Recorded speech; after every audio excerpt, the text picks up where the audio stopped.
Les premiers élèves étant satisfaits, ils en ont parlé à des copains qui ont voulu essayer, qui sont venus avec nous, qui ont été satisfaits.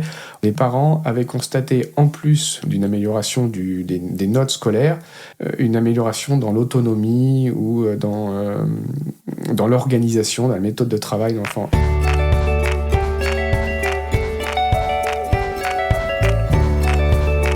Bonjour et bienvenue sur Les Émerveilleurs, un podcast avec des entrepreneuses et entrepreneurs qui enchantent le monde, leurs équipes, leurs clients et leur entreprise.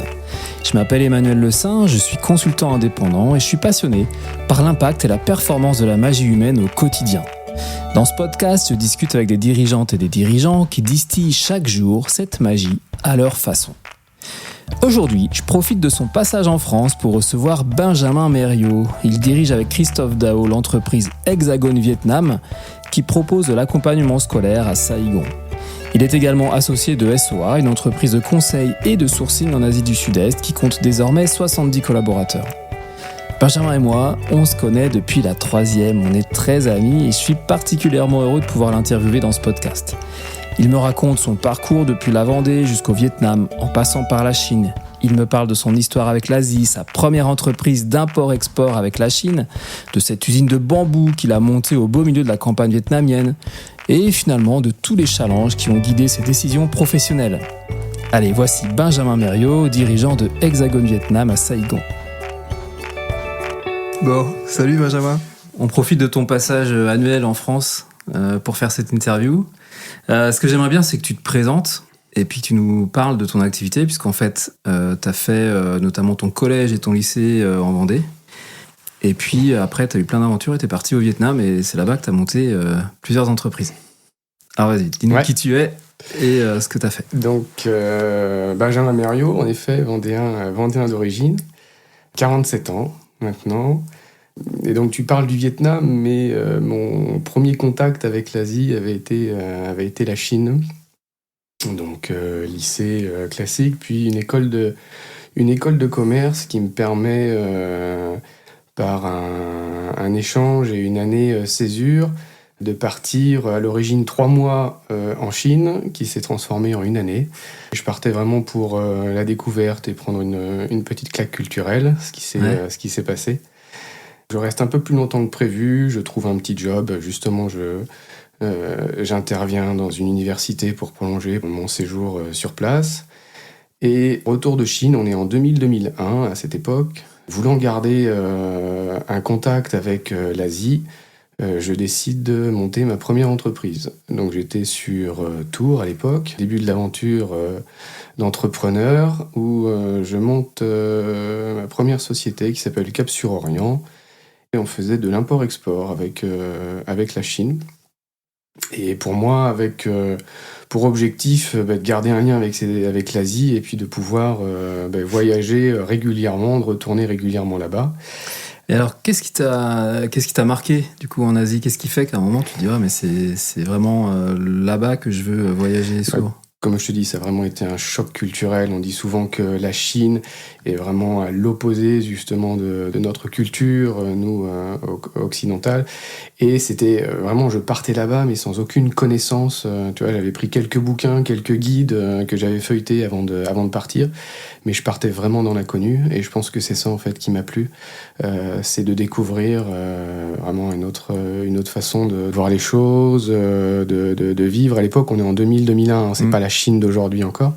Et puis des rencontres aussi avec des personnes qui m'apportent et qui m'apprennent sur d'autres valeurs que je n'avais pas à l'époque. D'accord. Donc, j'ai souvenir de voir une carte dans ton appartement à Tours à ce moment-là qui disait si tu es d'accord, les choses sont comme elles sont. Si tu n'es pas d'accord, les choses sont comme elles sont. Exactement, je vois que tu t'en souviens bien. Ça peut résumer un petit peu cette différence de culture, quelque chose qui faut y réfléchir, tu vois, ça porte à réflexion. Mais ouais, j'avais trouvé cette carte assez intéressante et c'est vrai qu'elle était affichée dans mon appartement de Tours, tout à fait. Donc tu montes cette entreprise-là. T'es pas tout seul ? Non, je m'associe justement avec une dame taïwanaise, sur Tours. Et très vite, et par la force des choses, c'est vrai que c'est plutôt elle qui est amenée à voyager, étant donné qu'elle a quand même la langue beaucoup plus facile que moi, que le mandarin, donc pour gérer nos fournisseurs sur place. Et moi, je prends de plus en plus de responsabilités, mais plutôt ici, en local, sur l'Europe, et c'est pas vraiment ce que j'avais prévu à l'origine. Et juste sur le import-export, c'est un peu large. Vous aviez une marchandise en particulier? Ouais, alors on importait de Chine des barres de rideaux en fer forgé, de l'habillement de fenêtres, en fait. Donc on travaillait avec des enseignes comme Eurodif à l'époque, Castorama, Leroy Merlin. Donc voilà. Et en export, parce que la Chine était également très demandeuse de matières premières, on exportait, alors c'est pas super sexy, mais des déchets métalliques non ferreux. Donc c'est du cuivre, du zinc qu'on récupérait dans les casses auto et on envoyait ces containers vers la Chine qui retraitait justement ces métaux parce qu'ils avaient un grand besoin. On est encore dans les années entre 2000 et 2005, un grand besoin là, dans leur phase de développement. Donc on faisait import-export sur ces deux activités. Donc tu voyages pas autant que tu pensais? Exactement, pas du tout. Pour te dire, c'est vrai que j'ai pas l'occasion de retourner en Chine sur cette période-là, jusqu'au jour où je prends quelques vacances. Enfin, on est en 2004 pour aller retrouver un ami qui, lui, est basé au Vietnam. Et là, je retrouve l'Asie. Le Vietnam est bien différent de la Chine, hein, mais je retrouve ce goût de l'expatriation, cette vie d'expatrié que j'ai envie de vivre. Et je me dis c'est ça que je veux faire. Donc je reviens suite à ces vacances en France. Je dis à mon associé, je veux repartir, donc je te cède la gérance. Je vends mes parts de la société et j'arrive là-bas avec mon sac à dos et des CV. Et c'est vrai qu'à l'époque, donc on est en 2004, il y avait énormément d'opportunités. Et je choisis, peut-être pas la plus intéressante financièrement à ce moment-là, mais celle qui, encore une fois, m'apparaissait apporter le plus de challenge sur le côté pro, mais également perso, puisque je prends la direction d'usine de transformation de bambou dans un village complètement isolé du Vietnam, à la frontière du Laos. On était à ce moment-là en collaboration avec Ikea pour fabriquer du parquet bambou. Donc, l'aventure commence comme ça. On avait 2 sites. Moi, je gérais le premier site de pré-transformation du bambou. Le bambou a vraiment le vent en poupe. C'est un nouveau matériau écolo. On peut manger, on peut faire des meubles, on peut tout faire avec le bambou. À l'époque, c'était Douillou Bambou, je me souviens.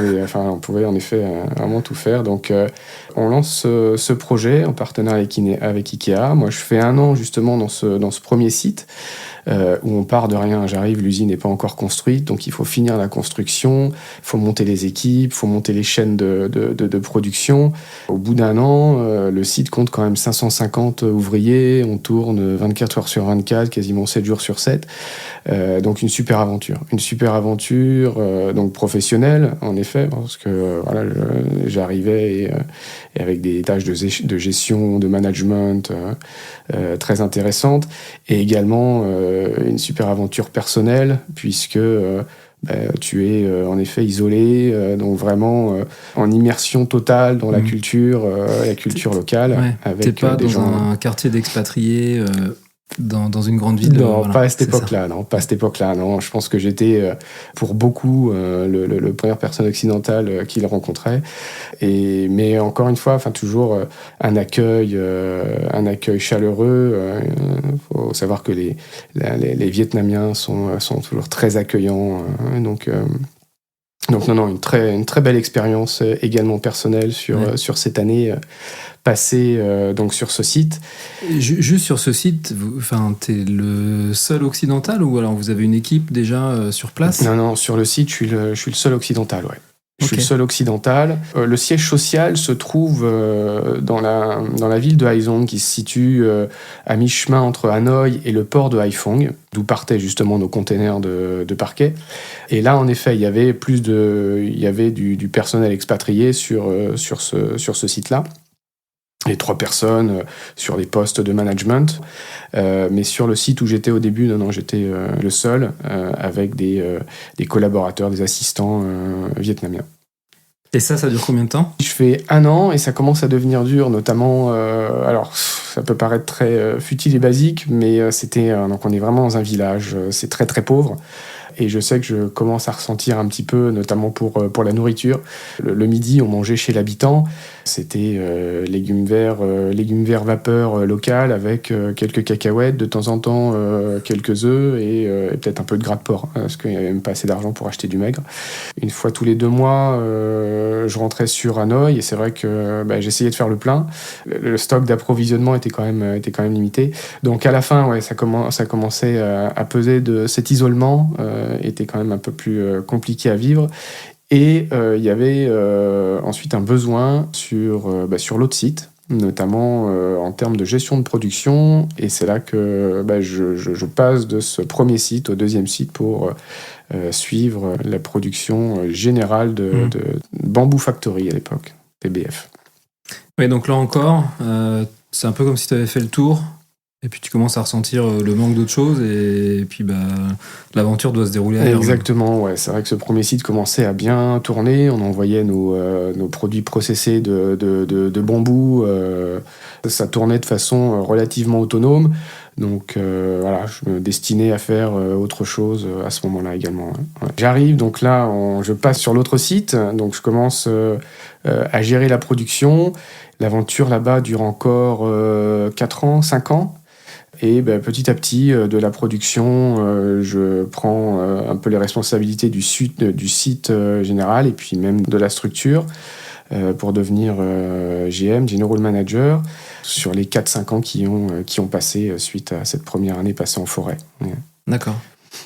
Donc pendant 4-5 ans, tu continues. Qu'est-ce qui se passe après ? Un peu le même ressenti. L'industrie, c'est quand même un milieu très énergivore. Moi, j'y étais 6 jours sur 7. Je logeais aussi sur place. Donc, même si j'étais plus près de Hanoï, je retournais... j'y habitais pas et j'y retournais pas tous les week-ends. Et donc, c'est vrai que même mentalement, c'était quand même épuisant de suivre de la production, l'industrie, l'usine. C'est des problèmes récurrents. Tu penses en avoir résolu un, que tu dois te pencher sur un autre souci. Et ça a été... le quotidien de ces 4-5 années. Après, encore une fois, très intéressant, une super expérience de pouvoir évoluer dans ce milieu industriel avec des équipes locales, mais également d'autres managers expatriés. Mais au bout de 5 ans, je fais part de mon envie de quitter l'aventure et j'avais vraiment envie de faire un break. J'avais décidé vraiment de prendre un peu de temps pour moi, partir un peu en voyage. Mais à ce moment-là, un autre expatrié de la boîte, qui était CEO, lui, qui s'appelait Thierry Mermet, qui souhaite également sortir de Bamboo Factory à peu près au même moment, et qui me propose justement de créer une autre société qui s'appelle Sourcophasia. À l'origine, l'activité de Sourcophasia était vraiment dans le sourcing, puisqu'on partait justement, nous, de notre sourcing de produits en bambou. Donc c'est vrai qu'on était très sollicités par nos acheteurs européens, occidentaux, pour proposer ce type de produits, mais également d'autres types de produits. Il faut savoir que il y a beaucoup de choses qui sont fabriquées au Vietnam, notamment dans l'artisanat et le mobilier d'intérieur. On nous demandait si on pouvait justement pas proposer autre chose que ces produits en bambou, et c'est comme ça que l'idée vient de créer également donc Sourcophasia à l'époque, spécialisée à l'origine dans le sourcing de produits fabriqués au Vietnam. On est fin 2009, début 2010, ouais. D'accord. À ce moment-là, vos clients, c'est qui ? Enfin, c'est des Européens ? Principalement des Européens, des petites chaînes de magasins françaises, distributeurs également européens, scandinaves, puisqu'on avait gardé un peu certains réseaux. Donc on est sur ces secteurs-là. Ouais. Donc là, au départ, vous partez à 2 ? Ouais. Comment ça évolue ? Parce que l'activité elle-même, en fait, va se diversifier aussi. C'est vrai qu'on commence à 2. On recrute très rapidement une petite assistante. De Hanoï, puisqu'on était à Hanoï à l'époque, on ouvre notre bureau à Saïgon 1 an après, puisqu'il y a quand même un vivier de fournisseurs bien plus développé dans le sud en fonction des produits. Et puis, on développe également sur ces dernières années un panel de services. On n'est plus uniquement dans le sourcing, un service aux entreprises, du conseil et de l'accompagnement pour des entreprises qui souhaitent s'implanter ou développer leur activité, pas seulement sur le Vietnam, mais également sur le sud-est asiatique. Maintenant, sur Sophesia, c'est 70 collaborateurs, 70 employés. Donc on a toujours une part de notre activité générée par notre activité historique, originelle de sourcing, mais maintenant beaucoup plus également tournée vers le service. Donc comme je te disais, du conseil juridique, du conseil fiscal, mais également du conseil en ressources humaines, du recrutement, du portage salarial. C'est ce que nous proposons actuellement à nos clients. Et comment cette idée vous vient ? C'est parce que les clients, au fur et à mesure, vous demandent un peu d'aide sur ça, un petit peu d'aide sur ça, et vous vous rendez compte que vous avez la compétence ? C'est ça ? Ouais, alors c'est vrai que ça s'est fait également par opportunité. Suite à des demandes, on a développé justement nos compétences, on s'est entouré. Alors que ça soit moi ou mon partenaire Thierry, on cumulait quand même quelques années en Asie et au Vietnam, donc on avait quand même établi un réseau qui nous a permis justement de compléter un peu nos compétences ou de se former également dans ces domaines. Et en effet, c'est comme ça qu'on arrive à développer sur les demandes que nous pouvions recevoir, qui étaient européennes, mais pas seulement, puisqu'on a également des gros comptes nord-américains. Quand tu démarres à 2 et que tu vas à 70, comment tu grossis sans te prendre des pieds dans le tapis à un moment ? Je dis pas qu'on n'a pas fait d'erreur. Je pense que c'est le quotidien de tout entrepreneur. Et c'est comme ça qu'on apprend. C'est surtout en fait sur notre connaissance du marché que nous avons réussi à répondre à ces différentes demandes et donc petit à petit à essayer de s'entourer en fonction des besoins que nous avions. Et tu parlais de ton associé Thierry Mermet au début. Comment vous êtes répartis les rôles et après comment vous avez fait évoluer en même temps que l'entreprise grandissait ? Donc c'est vrai que oui, en effet, dès le départ, on s'est répartis, notamment quand on a lancé l'activité, c'était assez limpide. Thierry était beaucoup plus dans la représentation et le développement commercial, et moi beaucoup plus en charge de la supply chain, donc plutôt sur l'animation et des réseaux fournisseurs.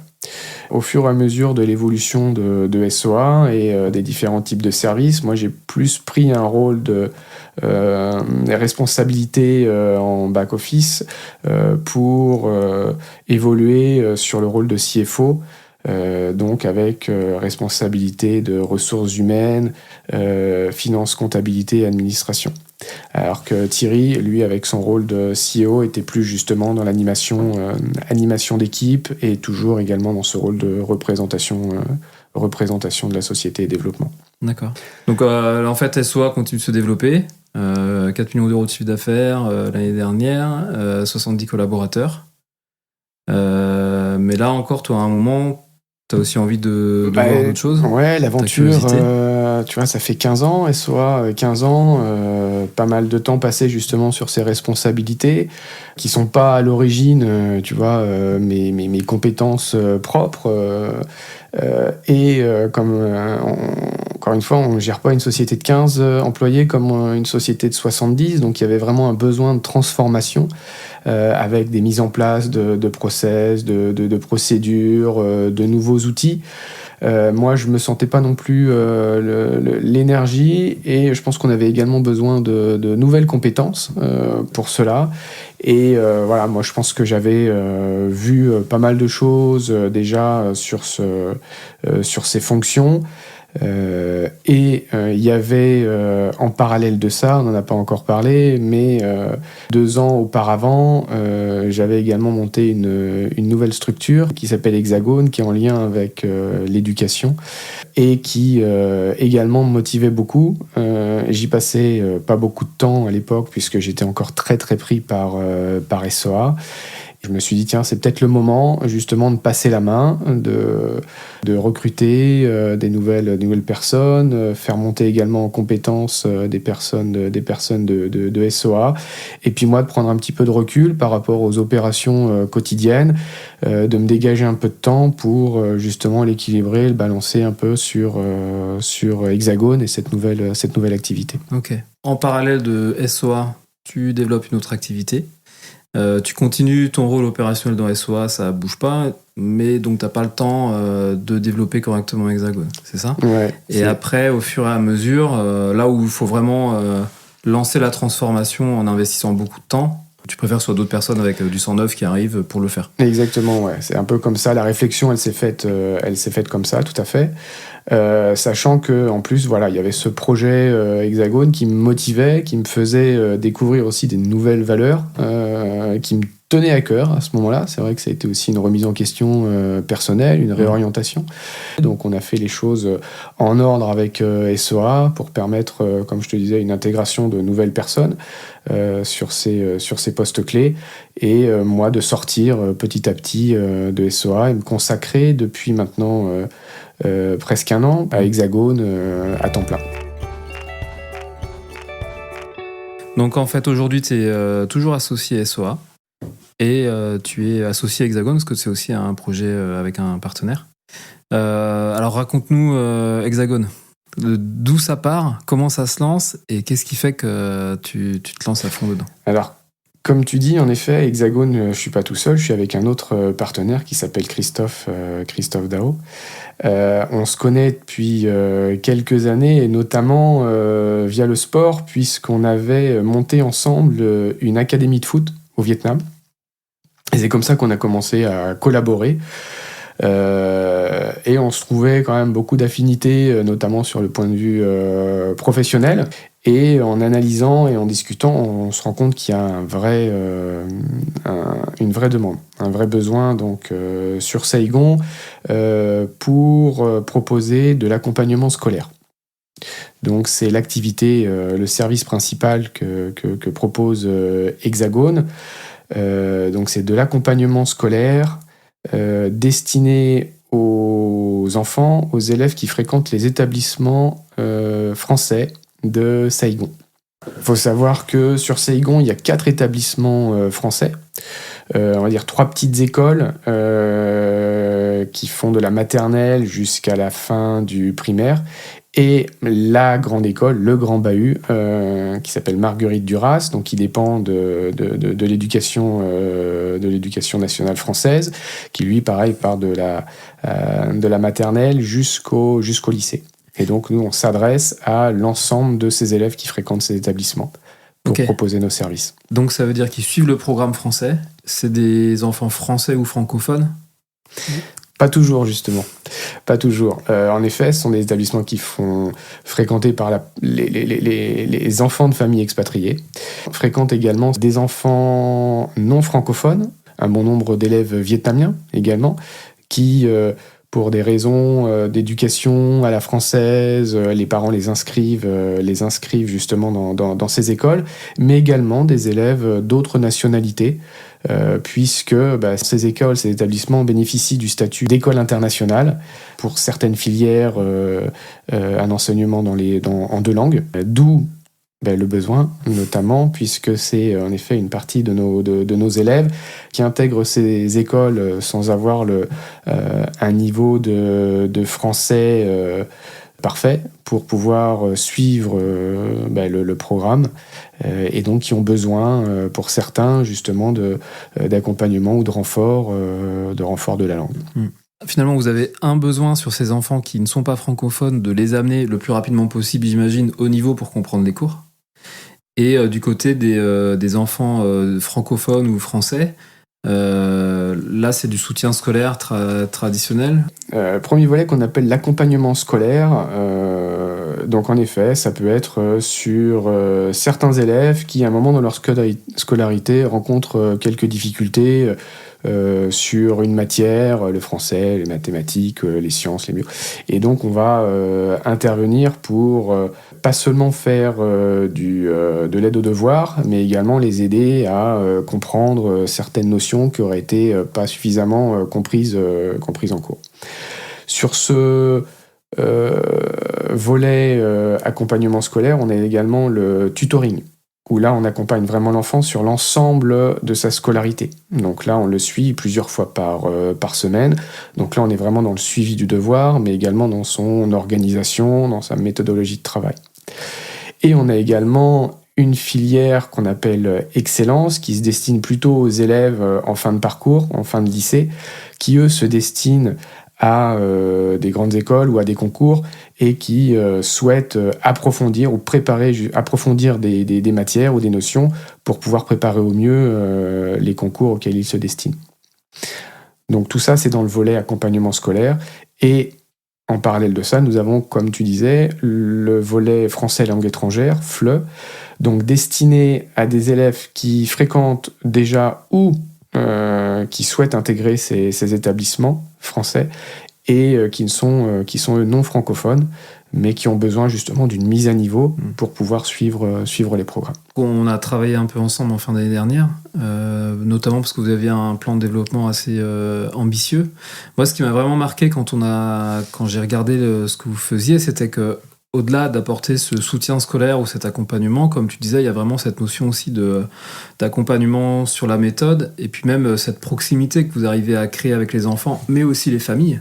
C'est une marque de fabrique Hexagone, et c'est assez différenciant, j'imagine. Ouais, ça c'est en effet, c'est vraiment une démarche, une valeur Hexagone, cette proximité que les établissements, malheureusement par manque de temps, et puis ils ont aussi des classes assez conséquentes, ne peuvent pas se permettre. Donc c'est vrai qu'on essaye de personnaliser au plus justement notre approche et également notre discours, de vraiment comprendre à la source quelles peuvent être les difficultés de l'élève pour comprendre une notion ou suivre une matière, et justement d'apporter le discours pour le faire de nouveau adhérer. Quand tu es contacté par des parents ou tu as un élève qui est complètement démissionnaire par rapport au programme ou par rapport à sa scolarité, et qu'avec plusieurs séances, tu le vois reprendre goût à l'école, lui-même revenir vers toi ou te contacter pour prendre des cours supplémentaires sur des notions. Ça fait c'est quelque chose qui fait forcément plaisir, et c'est ce qu'on essaye de mettre en place. Ouais. Alors comment vous faites pour faire ça ? Est-ce que vous êtes alors de mémoire, vous êtes une quinzaine ? Un peu plus maintenant, ouais, un peu plus maintenant. Ouais. On est presque, on encadre une vingtaine d'intervenants. D'accord. Pour une centaine d'élèves. C'est des valeurs, c'est pas simple, tu vois, de déceler aussi cela chez des intervenants.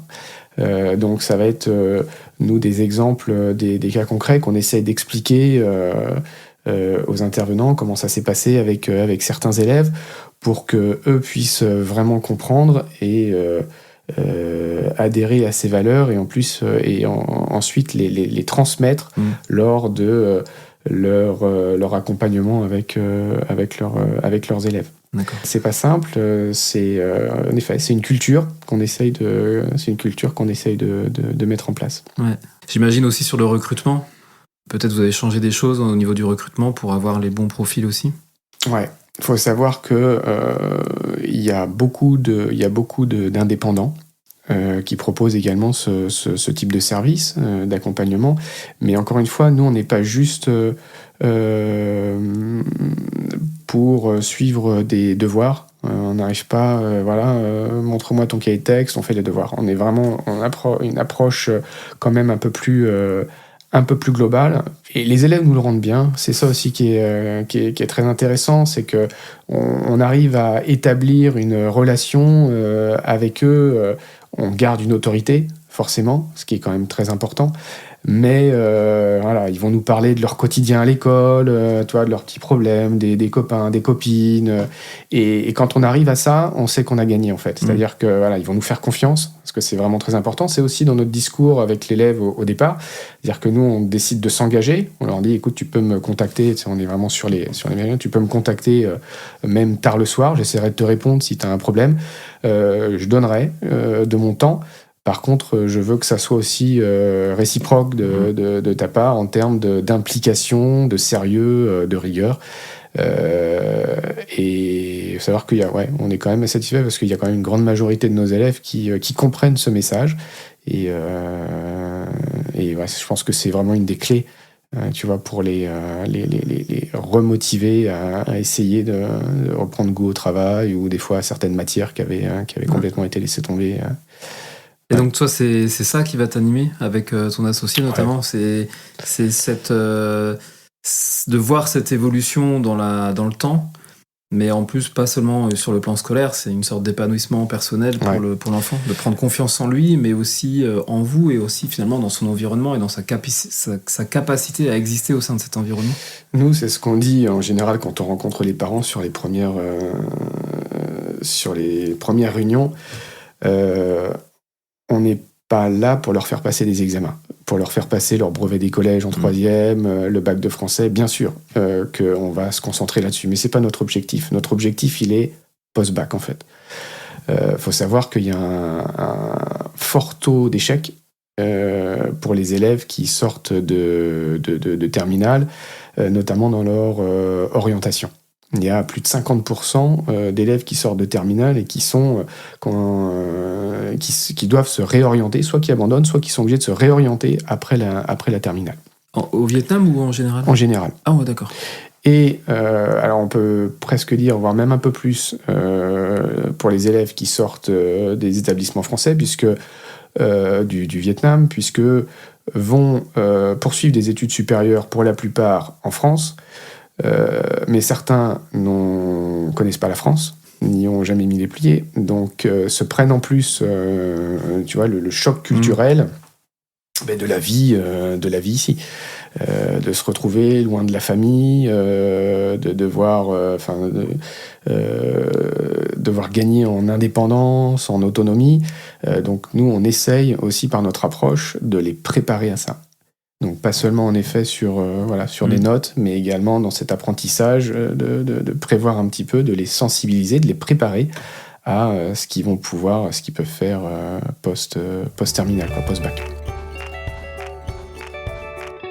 Au niveau du développement, comment vous avez fait cette année pour multiplier par 3 vos clients ? Déjà un peu plus de temps. Comme je te disais, Christophe et moi, on avait également des activités en parallèle. Donc sur les 2 premières années, on parait aux urgences, mais on voyait bien qu'on avait des idées, mais on n'avait pas le temps de les mettre en place. Donc ça a changé, comme je te dis, à partir du moment où on a passé un peu plus de temps, moi à temps complet à partir d'octobre dernier. Donc, de retravailler aussi notre discours, de vraiment se poser des questions. Ok, qu'est-ce qu'on propose également en termes de valeurs, et puis ensuite de les véhiculer, de communiquer dessus. Et ça a plutôt bien fonctionné, puisque ensuite sur les cours, ça a fait un petit peu effet de domino, puisque les premiers élèves étant satisfaits, ils en ont parlé à des copains qui ont voulu essayer, qui sont venus avec nous, qui ont été satisfaits. On a rencontré les parents. En général, le discours est compris dans cette approche, et puis ça se suit également de résultats. On a fait une enquête de satisfaction en fin d'année, justement, et on se rend compte que une question portait sur est-ce que vous, parents, avez constaté, en plus d'une amélioration des notes scolaires, une amélioration dans l'autonomie ou dans l'organisation, dans la méthode de travail de l'enfant. Et en effet, il s'est avéré que une grande majorité des parents répondaient par la positive. C'est quoi vos objectifs ou vos projets pour les mois et années qui viennent ? Comme je te disais, on a multiplié par 3, on accompagne maintenant une centaine d'élèves. On arrive à un palier où un petit peu comme chez SOA où je te parlais tout à l'heure, là il va falloir qu'on s'implique vraiment dans la structuration, parce que en effet on gère pas pareil 30 élèves comme on en gère maintenant 100, et puis l'objectif c'est de doubler ce nombre d'élèves d'ici 2 ans. Donc ça va être les prochaines phases de développement, vraiment structurer nos process, mettre en place des outils, et également continuer sur notre communication de valeur. Si on part juste sur tes grandes réussites, sur ton parcours, c'est quoi les moments clés par exemple, et de quoi tu es particulièrement fier? Comme je te dis, alors ça va être à titre personnel, un peu comme je te disais, moi je prends ces nouvelles responsabilités chez Hexagone en octobre, en venant pas forcément, même si j'avais beaucoup de liens avec l'éducation auparavant, mais moi je ne viens pas de là, mon background il est pas de là, mais donc c'est quand même un petit challenge de me retrouver face à ces enfants, même si je connaissais déjà un peu le contact qui passait bien, notamment par les activités sportives que j'avais pu encadrer auparavant.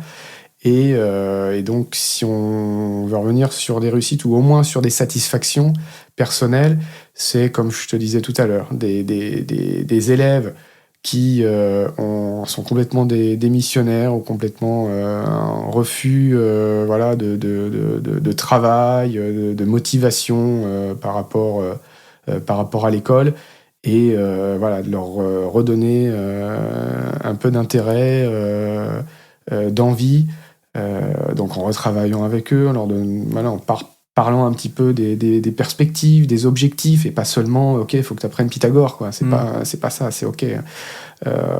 Qu'est-ce qu'on fait? On part de là, qu'est-ce qu'on fait? Il peut me dire écoute, non, j'ai pas envie, ok, je comprends, mais qu'est-ce que tu veux faire plus tard? Ok. Donc on part pareil du pourquoi, tu vois, sur des questions, et puis petit à petit ils disent ok. Donc pour en arriver là, il va peut-être falloir que je me remette quand même un peu, tu vois, à travailler, à comprendre ça.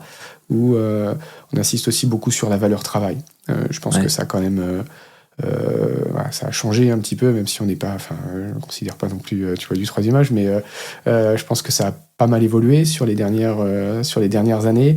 Donc c'est vrai qu'on essaye de remettre ces valeurs-là, un travail, rigueur, discipline, parce qu'on voit quand même que c'est quand même une clé pour faciliter justement sa scolarité et puis son avenir. La phase d'après, donc c'est la structuration pour pouvoir absorber ces 200 futurs élèves. Et après, justement, pour pouvoir développer ce nombre d'élèves, là, il faut savoir qu'on est essentiellement en présentiel à domicile. On a quelques groupes et quelques classes, mais la majorité, ça reste encore du présentiel. On a quelques cours en ligne, mais je pense que c'est quelque chose qu'on voudrait développer. Ça va passer également par de la formation de nos intervenants, une évaluation, une thèse de leur part, pour savoir en effet comment les former à ce nouveau mode pour dispenser les cours et suivre les élèves. Et ces cours en ligne nous permettraient justement également de rayonner un peu plus que sur Saïgon, d'aller toucher peut-être des nouveaux secteurs, comme on va commencer par Hanoï, peut-être d'autres établissements ou d'autres élèves qui fréquentent les établissements français dans la zone du sud-est asiatique. Et ensuite, avec Christophe, qui est lui pour le coup a le rôle de directeur pédagogique, ça serait justement d'uniformiser nos méthodes pédagogiques. Tu parlais de Christophe et de son rôle. Là encore, comment vous avez réparti vos activités chacun? On est deux actionnaires, donc Christophe, qui, comme je te disais, lui a plutôt le rôle de directeur pédagogique, et à ce titre, donc va s'occuper des contenus, va suivre en effet l'évolution des élèves, mais également encadrer les intervenants. Et moi, un peu plus dans le développement, dans la communication, mais également dans la structuration interne, un peu dans les opérations pour essayer de structurer Bon Escient et Hexagone. Ok. Avant de terminer sur des questions plus perso, Je te propose de parler de ce qu'on a fait ensemble. On a parlé ensemble du développement que tu voulais donner à Hexagone. Cet accompagnement-là, pour moi, était très bénéfique. De travailler des problématiques d'entrepreneurs sur des rôles que moi, je n'avais pas l'habitude de gérer, notamment sur ces rôles de communication, ces rôles de vision et développement. Ça peut paraître abstrait, mais on a été également dans le concret, avec des mises en place d'outils. Ça, avant de prendre une décision ou de lancer une action, j'ai besoin de réfléchir énormément. Et comme on a énormément de sujets à gérer, c'est difficile. Tu sais pas trop par où commencer. Et c'est vrai que j'ai bénéficié je t'ai vu fonctionner. C'est pas que tu te posais pas ces questions, mais on était dans l'action en fait. On était dans l'action et d'enclencher les choses, emmenait en fait que ça déroulait en fait, que tu étais poussé vers l'avant, tu faisais. Et ça, c'est vrai que ça m'a beaucoup aidé. Tu m'as beaucoup apporté. Ouais. Merci pour ce retour. Merci à toi. Qu'est-ce qui te motive, toi, à te lever chaque matin et à exercer tes activités? Quand je me dis que je vais retrouver mes élèves, tiens, aujourd'hui j'ai un cours avec un tel ou une telle, et tiens, on va parler de ça, tiens, je vais avoir cette conversation, on va avoir ces échanges, c'est très stimulant actuellement. Que c'est vraiment un plaisir personnel d'avoir ces échanges avec ces enfants. Et de pouvoir leur faire partager mon histoire en fait.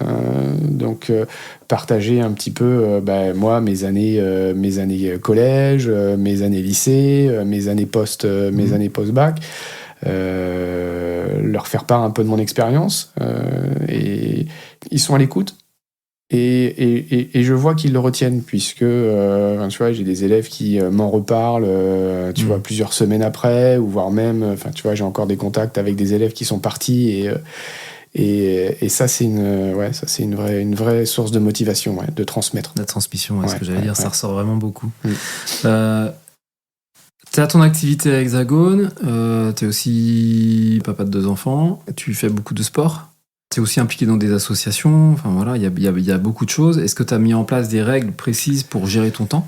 Là-dessus aussi, j'ai pu bénéficier un peu de tes conseils, et ça c'est top d'être optimum dans ma productivité. Ça c'est quelque chose, et c'est quelque chose aussi que j'essaye d'expliquer à mes élèves. En gardant ses objectifs et surtout ses priorités en vue, son pourquoi, et de les mettre en avant, de toujours placer ces gros cailloux, comme on dit. Et c'est vrai que cette expérience Hexagone et cette réorientation m'a permis justement, je pense, d'acquérir un peu plus de connaissances là-dessus, et ça me fait du bien à titre perso. Ouais. Comment tu fais pour te ressourcer et prendre soin de toi? Parce qu'on l'a vu, on a parlé de la gestion du temps. Alors effectivement, quand on cherche à être très productif, l'erreur qu'on va tous faire, c'est qu'on va en faire trop. Mais à un moment, on se rend compte qu'on a besoin de l'équilibre entre le repos et le travail. Donc comment tu fais, toi, pour prendre soin de toi? Tu disais que je faisais du sport, et en effet, pour moi, je pense que c'est vraiment une des clés pour mon bien-être mental. C'est d'avoir accès à mes séances de sport quotidiennes. C'est quelque chose qui me fait du bien et qui me permet justement de me ressourcer et de garder vraiment un bien-être alors là c'est personnel. Et c'était aussi un des objectifs de me lancer dans cette activité. Tu parlais de mes 2 garçons tout à l'heure, d'avoir pu me rapprocher d'eux en lançant justement cette activité, en étant plus au contact des programmes scolaires, du suivi des devoirs, ou même de participer tu vois, aux associations de parents d'élèves, d'être avec eux et ce partage avec eux, me fait dire en effet je suis dans le vrai, c'est ce que je voulais, et ça me fait avancer. Ouais.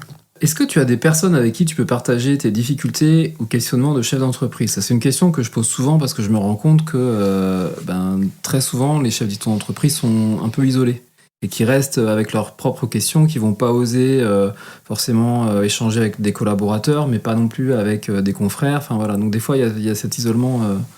Toi, tu as des personnes avec qui tu peux échanger ? Ouais, je suis tout à fait d'accord avec toi sur le constat. Pour avoir monté et géré différentes sociétés, c'est un peu ton bébé, donc tu as envie de tout faire et tu as envie de tout bien faire. Et c'est difficile, justement, quand tu es dans l'opérationnel, tu es comme un hamster dans sa roue, tu as envie de faire un maximum de choses, et des fois tu en oublies justement de reprendre un petit peu de hauteur. Donc si tu parles de personnes, je peux te dire que tu en fais partie, encore une fois, puisque ça m'a permis, justement, sur le travail qu'on a pu faire ensemble, de prendre un petit peu de hauteur, de réaliser, de revoir et de garder en tête, quels sont on disait tout à l'heure, quels sont les objectifs. Et en effet, une fois que tu as ça en tête, le quotidien, il s'enclenche beaucoup plus facilement, en fait. Beaucoup plus facilement. Donc oui, Emmanuel Le Saint, en l'occurrence. J'ai eu une chance, en effet, pas seulement de t'avoir comme ami, mais aussi comme partenaire de travail. Donc ça, c'était top. Et puis un autre bon ami également sur Saigon, qui m'a fait également prendre conscience de beaucoup de choses, pro, mais également perso. Et à qui je suis très reconnaissant. Ouais. 3 questions pour terminer. Est-ce qu'il y a un personnage ou un film ou un livre qui t'a particulièrement inspiré ? Petite claque que j'ai prise, j'ai vu dans l'avion qui me ramenait de Saigon vers la France le film Oppenheimer. Donc je suis pas en avance parce qu'il est sorti depuis quelques temps. Mais sur des personnes qui doivent prendre des décisions avec des conséquences énormes, mais qui, au moment de prendre leurs décisions, prennent leurs décisions sur leurs valeurs, basées sur leurs valeurs. Ils ne sont pas certains de ce qui peut se passer, mais par rapport à ce qu'ils ressentent, ce qu'ils vivent, ils vont appuyer leur point de vue, et leur vision, ça m'a un peu bouleversé, ouais. Est-ce que tu as une chanson ou des musiques qui te font du bien ? Alors, pour travailler, je suis plutôt jazz, blues, ce qui m'apaise et qui me permet... j'ai remarqué que ça me permet un peu plus de concentration. Après, pour de la motivation, je suis plutôt sur du podcast. Et notamment, je peux en citer, mais des podcasts sportifs me font beaucoup de bien pour commencer les journées, pour me motiver, notamment le goût de l'effort. Ça, je sais que je respecte énormément et j'admire ça. Merci. Pour terminer, je te demanderais si tu as une citation qui te plaît particulièrement. Un petit peu en lien avec ce qu'on a fait ensemble, la citation que je vais garder, c'est « Le changement n'est pas dans les idées, mais le changement se situe dans l'action ». Merci beaucoup, Benjamin. Merci à toi. À bientôt. À bientôt. Ciao. Merci d'avoir écouté cet épisode jusqu'ici. Je vous invite donc à retrouver Benjamin Mériot et Hexagone Vietnam, notamment sur Facebook et LinkedIn. Je vous mets les liens dans la description de l'épisode. Comme d'habitude, je vous invite à vous abonner au podcast sur votre plateforme préférée et à laisser une note sur Spotify ou Apple Podcast. Et en attendant la prochaine émerveilleuse ou le prochain émerveilleur, retrouvez-moi sur LinkedIn ou sur Instagram. Merci encore et amusez-vous bien.